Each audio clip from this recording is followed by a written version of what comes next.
Important rule English के। देखिए, अगर बात प्लूरल प्रोनाउन की चल रही हो तो सबसे पहले फर्स्ट पर्सन, फिर सेकंड पर्सन, थर्ड पर्सन। लेकिन एग्जाम में ज़्यादातर सिंगुलर प्रोनाउन आते हैं, तो सबसे पहले सेकंड पर्सन, फिर थर्ड पर्सन और फर्स्ट पर्सन सबसे आखिर में। आखिर में कहना क्या चाह रहा हूँ देखते हैं। We and you must go together. We and you, I की बात नहीं हो रही है, ठीक है, ज़्यादा लोगों की बात हो रही है, प्लूरल बात हो रही है, तो वी यकीनन पहले आना चाहिए और वी के बाद यू आना चाहिए। बिल्कुल परफेक्ट जी। फर्स्ट फिर second. You and they committed blunders. ज़ाहिर है ब्लंडर्स कर रहे हैं, बहुत सारे लोग कर रहे हैं, फिर प्लूरल की बात है, तो ज़ाहिर है सेकंड पर्सन, फिर थर्ड पर्सन, यू सेकंड है, दे थर्ड है।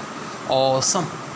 You and I are great musician. अब देखो आर आ रहा है, इसका मतलब है you and I, single persons की बात हो रही है, और सिंगुलर में सबसे पहले सेकंड आता है, फिर थर्ड और फर्स्ट सबसे आखिर में आता है।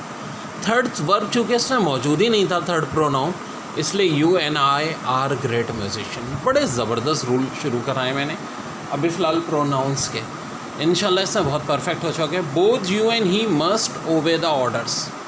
बोथ यू एंड ही, क्या ये सही है जी? मस्ट ओबे द ऑर्डर, बिल्कुल जी।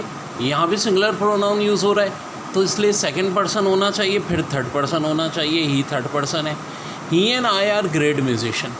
क्या ये बात सही है? जी हाँ जनाब, बिल्कुल सही है, क्योंकि ही थर्ड पर्सन होता है और सिंगुलर में थर्ड पर्सन पहले आता है और फर्स्ट सबसे आखिर में आता है।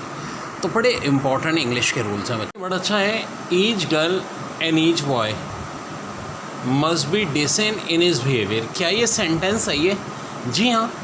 Every girl and every boy, each या एवरी में आप याद रखोगे हमेशा बात किसकी होती है? सिंगुलर वर्ब की। तो each girl and every boy must be decent in his behaviour.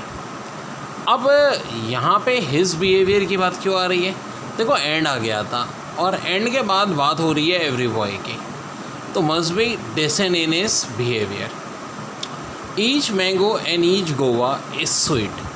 Are नहीं आएगा, याद रखें, जब एंड के बाद भी ईच है और यहाँ शुरू में भी ईच है, या इधर एवरी या एवरी, तो यहाँ भी देर नहीं आया। हमने ये किया कि बाद वाला जो था वो क्या था? बॉय था, तो उसके हिसाब से ही हमने हिज लगा दिया। चीज़ होती है ट्रांजिटिव वर्ब, जैसे कि सेंटेंस है ही अवेल्ड ऑफ द अपॉर्चुनिटी। तो गलती कहाँ है? गलती यहाँ है। अवेल्ड एक ट्रांजिटिव वर्ब है और ट्रांजिटिव वर्ब जब भी होगा उसके आगे रिफ्लेक्सिव प्रोनाउन होगा, यानी he avoid himself of the opportunity. और शी होता तो हर सेल्फ, दे होता तो देम सेल्फ, आई होता तो माई सेल्फ, वी होता ओवर सेल्फ हो जाता। अब आखिरकार ये ट्रांजिटिव वर्ब होते कौन कौन से हैं? एब्सेंट है, प्राइड है, ये लिस्ट अच्छी तरह याद होनी चाहिए। Exert, drank, avail, betake, revenge, resign, acquit, enjoy, ये सारे आपको बच्चों बहुत बहुत अच्छी तरह याद होने चाहिए, ठीक है जी। जब भी रिफ्लेक्सिव अपना ट्रांजिटिव वर्ब देखो क्या लगा दो? रिफ्लेक्सिव प्रोनाउन, जिस तरह ये हमने लगाया, he availed himself of the opportunity.